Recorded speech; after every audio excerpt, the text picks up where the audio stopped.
কল্পনার জগৎ থেকে বেরিয়ে এসে পড়াশোনার জগতে ঢুকতে হবে। আর গ্রামার গুলোকে শুধু সূত্র দেখে মুখস্থ করলে হবে না। আমি আবারও বলি, আমার অনেক ক্লাসই এরকম বলা হয় যে গ্রামার কোনো পাটিগণিত বা বীজগণিত অঙ্ক নয় যে কিছু সূত্র মুখস্থ করলাম, যে সেটা থেকে সূত্র অনুযায়ী কষে দিলাম। এই বাক্যটা দেখো, Everest is the highest peak in the world. মানেটা কি হচ্ছে, যে এভারেস্ট যে পাহাড়টা আছে সেটা সব থেকে উচ্চতম পর্বত আমাদের বিশ্বে, মানে এর থেকে বড় আর কেউ নাই। তাহলে এই জায়গাটায় আমার দেখো কার সঙ্গে কার তুলনা করা হচ্ছে।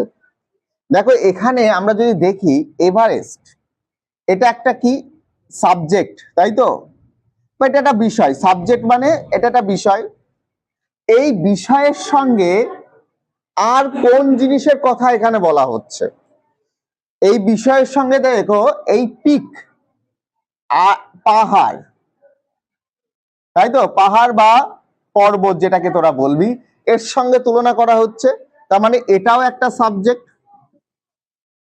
বুঝতে পারলাম? তাহলে ডিগ্রি কম্পারিজন সবসময় কটা সাবজেক্ট নিয়ে হয়? দুটো সাবজেক্ট থাকবে। মানে দুজনের না হলে তো তুলনা হয়, একা একা কি তুলনা করা যায়? আমাদের অনেক ছেলে মেয়েদেরকে দেখেছি এই সাবজেক্ট 1 আর সাবজেক্ট 2 ধরতে পারে না। মানে তারা গ্রামার করার সময় সাবজেক্ট 1 আর সাবজেক্ট 2 গুলিয়ে ফেলে। আমি এখানে একটা ট্রিক্স বলে দিচ্ছি, যে যখনই দুটো সাবজেক্ট পাবে, সেই দুটো সাবজেক্টের মধ্যে যে ভালো হবে, কি বললাম, যে যখনই যে দুটো সাবজেক্ট পাবে সেই সাবজেক্টের মধ্যে যে ভালো, সেটা বড় ছোট মোটা যাই হোক না, মানে ভালো হবে, সে 1 নম্বর হবে। আচ্ছা, 1 নম্বরে কে থাকে সে ভালো, যে না 2 নম্বরে যে থাকে ভালো? ক্লাসে যখন রেজাল্ট দেয় 1 নম্বর রোল যার হয় সে ভালো, না 2 নম্বর রোল হয় সে ভালো? 1 নম্বর। তার মানে এখানেও তাই, এখানে যে দুটো সাবজেক্ট আমি সেন্টেন্সে পাবো, সেই দুটো সাবজেক্টের মধ্যে আমার যে 1 নম্বর সাবজেক্ট আমি কি করে বুঝবো যে আমার ভালো? তাহলে এই দুটোর মধ্যে সব থেকে ভালো কে? এনিম্যাল ভালো না এলিফ্যান্ট ভালো? এনিম্যালের থেকে এলিফ্যান্ট বড় না? বলছে কি, no other animal is as big as elephant.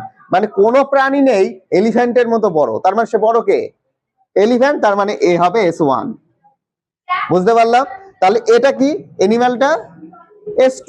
তাহলে যদি এটা S1 হয় তাহলে এটা কি S2, মানে কি সাবজেক্ট 2।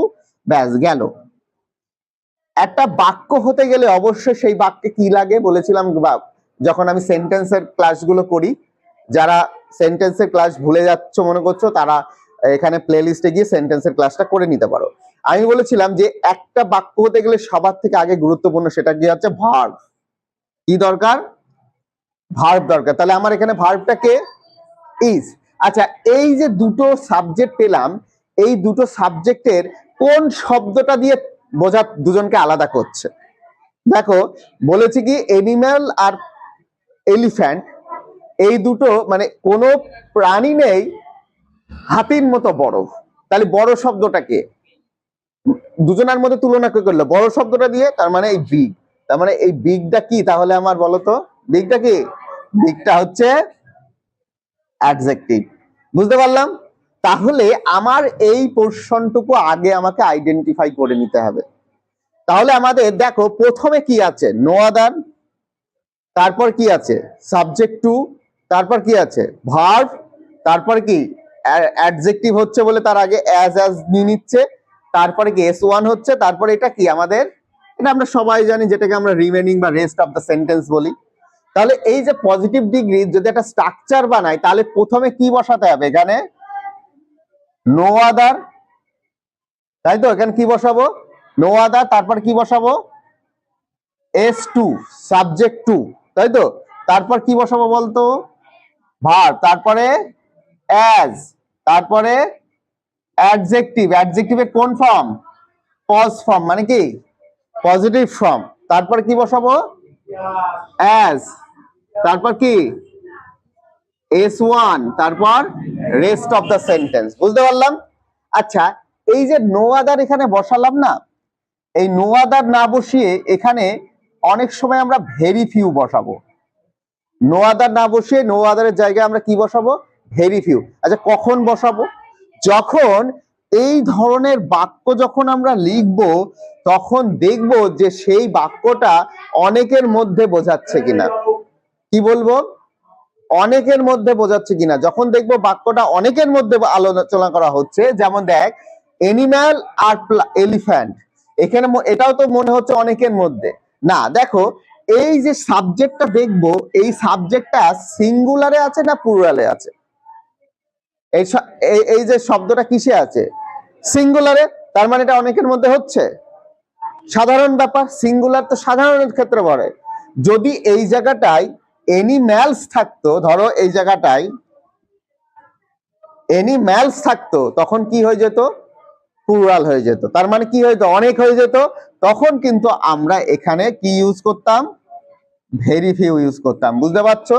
যদি এনিম্যালস থাকতো তাহলে আমরা এখানে কি বলতাম? তখন ভেরি ফিউ ইউজ করতে পারতাম। তার মানে আমরা এখানে বুঝতে পারলাম যে পজিটিভ ডিগ্রি স্ট্রাকচার হচ্ছে এটা। শুধু আমাদের ইন্ট্রোডাক্টরি অর্থাৎ শুরুর দিকে আমাদের একটা নজর রাখতে হবে যে শুরুতে যে সাবজেক্টটা থাকছে সেই সাবজেক্টটা সিঙ্গুলার না প্লুরাল। যদি সিঙ্গুলার হয় তাহলে আমরা কি বসাবো? নো আদার দিয়ে শুরু করবো বাক্যটা।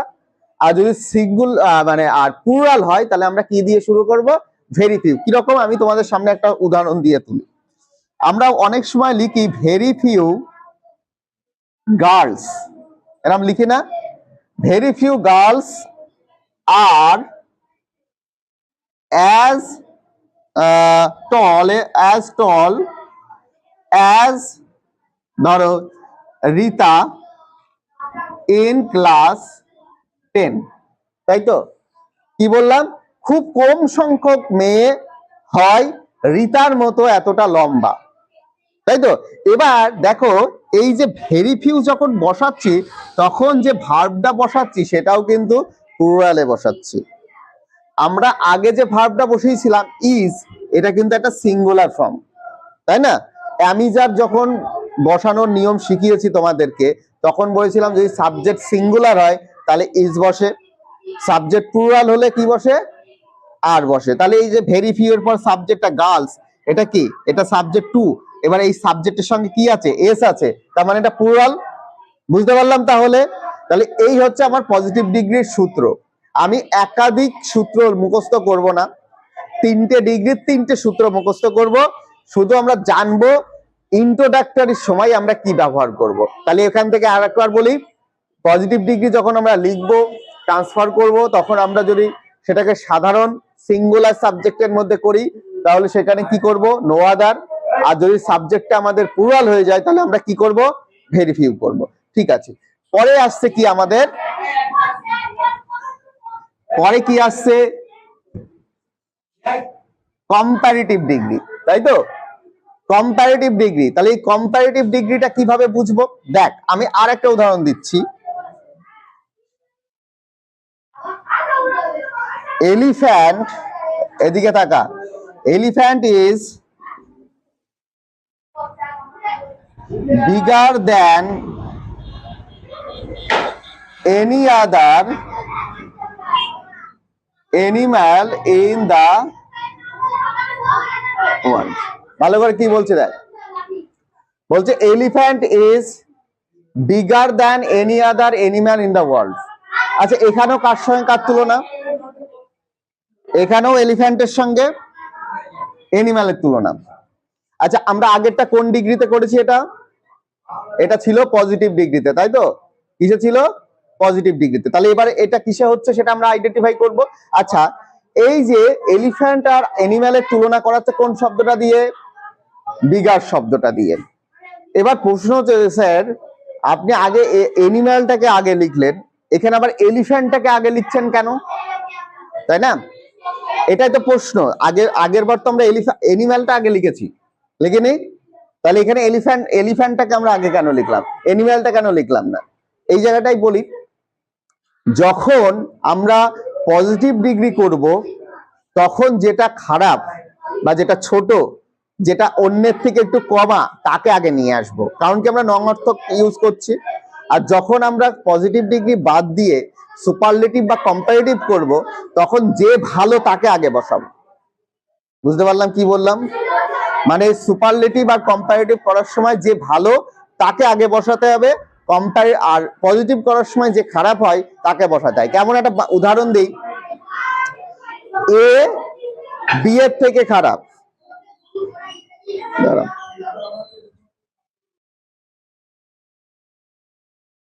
তাহলে কি বললাম, তাহলে বিষয়টা যে যেটা বড় বা ভালো সেটা আগে আসবে, যেটা খারাপ সেটা পরে আসবে। এবার এই বাক্যটার স্ট্রাকচারটা কি আছে একটু দেখি।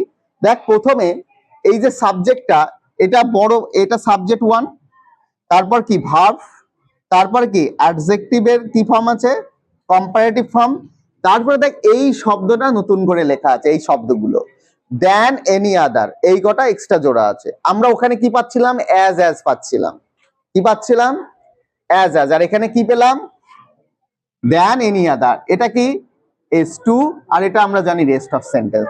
তাহলে এই সূত্রটা কি দাঁড়াতে পারে, আমরা লিখতে পারি সূত্রটা S1 প্লাস কি ভার্ব প্লাস অ্যাডজেক্টিভের কোন ফর্ম, কম্পারেটিভ ফর্ম, তাই তো, অ্যাডজেক্টিভের কোন ফর্ম, কম্পারেটিভ ফর্ম, তারপর দেন, তাই তো, তারপর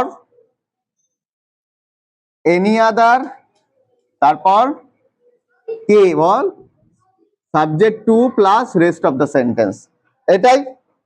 এবার এই জায়গাটা একটুখানি নজর রাখতে হবে যে এই এনি আদারের জায়গাটাই, যদি সেখানে সাবজেক্ট সিঙ্গুলার হয় তাহলে এনি আদার, যদি সাবজেক্ট কি বলেছিলাম প্লুরাল হয় তাহলে এখানে হয়ে যাবে কি মেনি আদার। শুধু এইটাই পার্থক্য, আর কিছু না। বুঝতে পারলাম যে এবার এখানে যেমন ভেরি ফিউ হয়ে যাচ্ছিল, এখানে আমাদের হয়ে যাবে কি মেনি আদার। তাহলে এই যে বাক্যটা আমরা লিখলাম, তাহলে এটা কম্পারেটিভ ফর্মে লিখলাম। আমি আরেকটা বাক্য লিখছি, দেখ, elephant is the biggest animal in the world. একই জিনিস, তাই তো, আলাদা কিছু লিখেছি, মানে সেই যে এলিফ্যান্ট হয় মানে মানে অন্য প্রাণীর থেকে অনেক বড়, মানে অনেক বড়, মানে কি প্রথমে ছিল বড়, তারপর হলো কি অনেক বড়, আর এটা হচ্ছে সবচেয়ে বড়। পার্থক্যটা কিভাবে আসছে, প্রথমে বড় পজিটিভ ডিগ্রিতে ছিল বড়, তারপর কম্পারেটিভ হয়ে গেল অনেক বড়, আর লাস্টের তাই আমরা কি বলছি সবচেয়ে বড়, মানে এর থেকে আর কিছু নেই। তাহলে এই যে জায়গাটায় এলিফ্যান্টটা কি S1, এটা কি S2, তুলনা করছে কে বিগেস্ট শব্দটা দিয়ে, তার মানে এটা অ্যাডজেক্টিভ। তাহলে এই যে বাক্যটা গঠন করলাম, এই বাক্যর ইজটা কি ভার্ব, কি আলাদা হলো বলতো, শুধু এখানে একটা দা শব্দ যুক্ত হলো, তাই না, দা শব্দ। তাহলে এর সূত্রটা কি হতে পারে সুপারলেটিভে বলতো, S1 প্লাস ভার্ব প্লাস অ্যাডজেক্টিভের কোন ফর্ম, সুপারলেটিভ ফর্ম, প্লাস কি, দাঁড়াও, এই জায়গায় দা হবে, দা প্লাস অ্যাডজেক্টিভের কোন ফর্ম, সুপারলেটিভ ফর্ম, তারপর সাবজেক্ট টু, তারপর রেস্ট পার্ট, তো হয়ে গেল তো। এবার এটা যখন সিঙ্গুলার সাবজেক্ট হচ্ছে দা হচ্ছে, যখন প্লুরাল সাবজেক্ট হবে তখন কি হবে, এই দার বদলে হয়ে যাবে ওয়ান অফ দা, কি হবে ওয়ান অফ দা। বুঝতে পারলে? তাহলে আমি আবারও একবার বলে দিই, যদি পজিটিভ ডিগ্রিতে যদি সিঙ্গুলার সাবজেক্ট নিয়ে ডিগ্রিটা গ্রামারটা কনস্ট্রাকশন করতে হয় তাহলে নো আদার, অনেক হলে ভেরি ফিউ, কম্পারেটিভে সাধারণ হলে এনি আদার, অনেক হলে মেনি আদার, বাকি সব এক থাকবে। সুপারলেটিভে কি আছে, সাধারণ হলে দা, আর অনেক হলে ওয়ান অফ দা। তাহলে এটা বুঝতে পেরেছি।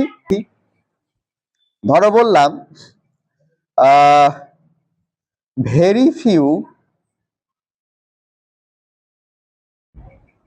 Few girls R more sorry as intelligent as Shital in class 10. আচ্ছা এটা কোন ডিগ্রিতে আছে? পজিটিভে। কি দেখে আইডেন্টিফাই করলাম? এটা দেখে। এটা দেখে যারা আইডেন্টিফাই না করছে তাদের আর একটা জিনিস আছে, ভেরি ফিউ দেখে। বুঝতে পারলাম? যারা এটা দেখে তো আইডেন্টিফাই করলো সেটা বুঝেই ফেললাম। তাহলে এটা দেখে যদি দাও ভুলে যাই তখন আর একটা দিলাম, মানে কি তুমি যুদ্ধে যাচ্ছ, তোমার কাছে দুটো অস্ত্র দিয়েছি, একটা ফেল করলে আর একটা ব্যবহার করো। এটাও তাই, যে তোমার কাছে তুমি দুটো অস্ত্র দিয়ে তুমি চেনো, তুমি যদি এটা ভুলে যাও তখন তোমার এটা দিয়ে চিনতে হবে। তাহলে বুঝতে পারলাম। আচ্ছা এটা বলো তো, এটা কোন ক্ষেত্রে? সাধারণ ক্ষেত্রে না অনেকের মধ্যে? অনেকের মধ্যে। তাহলে একে ধরো আমি এই প্রশ্নটা দিয়ে আমি বলেছি মেক ইট কম্পারেটিভ ডিগ্রি, ধরো এরকম আছে, change into a comparative degree বা make it in comparative degree. তাহলে আমরা কম্পারেটিভ ডিগ্রি যখন এই বাক্যটা করতে যাব তখন কোন ক্ষেত্রে করব বলো জোরে? অনেকের মধ্যে। তাহলে অনেকের মধ্যে সূত্রটা কি করব? তাহলে আমাদের তুলনা কার সঙ্গে হচ্ছে? গার্লসের সঙ্গে শীতলের তুলনা হচ্ছে। আমরা জানি যে বড় সে কম্পারেটিভে আগে আসে। তাহলে আমরা কি করব এখানে? অ্যান্সারটা বলো শীতল। তারপর কি আমরা জানি সূত্রে? ভার্ব, তাই তো? শীতল ইজ। তারপর কি বসাতে বলেছি? অ্যাডজেক্টিভের ফর্ম কি আছে? ইন্টেলিজেন্টটা হলে একের বেশি বার উচ্চারণ হচ্ছে, তার জন্য আমরা এখানে মোর ইউজ করব। তার মানে কি হবে? More intelligent. তারপর আচ্ছা, তারপর আমাদের দেন বসাবো। এবার বসিয়ে নিই যে ভেরি ফিউ থাকলে কি হয়, দেখি আমরা ছকে চলে যাই। ভেরি ফিউ থাকলে দেন মেনি আদার, তার মানে আমরা এখানে লিখবো মেনি আদার। তারপর কি আর একটা কি ছিল? গার্লস, তাহলে আমরা এখানে গার্লস বসিয়ে দিলাম। তারপর কি rest of the sentence in class 10। বুঝতে পারলাম? আচ্ছা এটাকে ধরো আমি সুপারলেটিভে করব, আমার এটা মেন বাক্য। এটাকে সুপারলেটিভে যদি করি তাহলে আমাদের সুপারলেটিভে এটা কোন ক্ষেত্রে করব? অনেকের মধ্যে করব। তাহলে এই সুপারলেটিভ যে সাবজেক্টটা আর একটু বড় বা যার কোয়ালিটি বেশি সে প্রথমে আসে, তাহলে কি লিখবো এখানে? শীতল। তারপর কি ভার্বকে ইজ, তারপরে ইজ, তারপর কি অনেকের মধ্যে কি বসাবো? হ্যাঁ, one of the, one of the. তারপর অ্যাডজেক্টিভ, অ্যাডজেক্টিভকে ইন্টেলিজেন্ট একের বেশি, তার জন্য এখানে হবে মোস্ট ইন্টেলিজেন্ট, মোস্ট ইন্টেলিজেন্ট। তারপর তারপর কি গার্লস, গার্ল নয় গার্লস। তারপর remaining rest part in the class 10। বুঝতে পারলাম জিনিসটা? তাহলে আমি আর একটা দিই এক্সারসাইজ 2, ধর এটা একটা এক্সারসাইজ 1 ছিল। এবার নিজেরাই করতে পারবো। দেখ ধর এরকম দিলাম যে Ganga is the longest river in India, তাই তো? আমরা জানি Ganga is the longest river in India। এটাকে এটা কোন ডিগ্রিতে আছে প্রথমে বলো? এটা আমরা কি দেখে প্রথম কি? প্রথম আমার হচ্ছে কার সঙ্গে কার তুলনা হচ্ছে? গঙ্গার সঙ্গে রিভারের তুলনা করা হচ্ছে, তাই তো? তার মানে এই দুটো সাবজেক্ট পেয়ে গেলাম। তারপর কি তুলনা হচ্ছে? কে তুলনা করছে? Longest, longest. এবার ধরো লংগেস্ট দেখেই তো বুঝতে পারছি ইএসটি আছে মানে সুপারলেটিভ ডিগ্রি। ধরো যারা জানো না, প্রথমস্ত ব্যর্থ, তাহলে কি জানবো? যে আমরা জানবো যে এটা তো অ্যাডজেক্টিভ, সেটা বুঝতে পেরেছি, তাই তো? এটা তুলনা করছে। তাহলে অ্যাডজেক্টিভের আগে দা কোথায় থাকে? সুপারলেটিভে। দেখো এই অ্যাডজেক্টিভের আগে দা সুপারলেটিভে থাকে, তার মানে এটা সুপারলেটিভে আছে। তাহলে এটা কোন ক্ষেত্রে আছে? সাধারণ ক্ষেত্রে আছে। কিসে আছে এটা? সাধারণ ক্ষেত্রে। তাহলে এটাকে যখনই সুপারলেটিভ বাদ দিই বাকি যে দুটো ডিগ্রিতে করব, তাহলে কোন ক্ষেত্রে করব? সাধারণ ক্ষেত্রে। ধরো এটাকে পজিটিভ করি, তাহলে কি হবে বলতো? তাহলে শুরুতে কি লিখবো? ভেরি ফিউ না নো আদার লিখবো? No other, very good, no other. তারপর কি লিখবো বলতো? যে সাবজেক্টটা একটু ছোট বা খাড়া মানে কমা অন্যের থেকে, কি সেটা? River, river. তাহলে নো আদার রিভার, তাই তো? তারপর ভার্ব কে? ইজ বসাও। তারপর অ্যাজ, ভেরি গুড। তারপর লংগেস্টের পজিটিভ ফর্ম মানে যেটা অ্যাডজেক্টিভ ফর্ম কি হবে? লং, লং হবে না? লং, লঙ্গার, লংগেস্ট, তা লং। তারপর কি বসাবো? অ্যাজ। তারপর কি? সাবজেক্ট, বড় সাবজেক্টটা, তাই তো? কে সেটা? গঙ্গা। তারপর রেস্ট পার্ট ইন ইন্ডিয়া। আচ্ছা, খুব কঠিন লাগছে? জাস্ট একটুখানি আমাকে কল্পনার জগৎ থেকে বেরিয়ে এসে পড়াশোনার জগতে ঢুকতে হবে।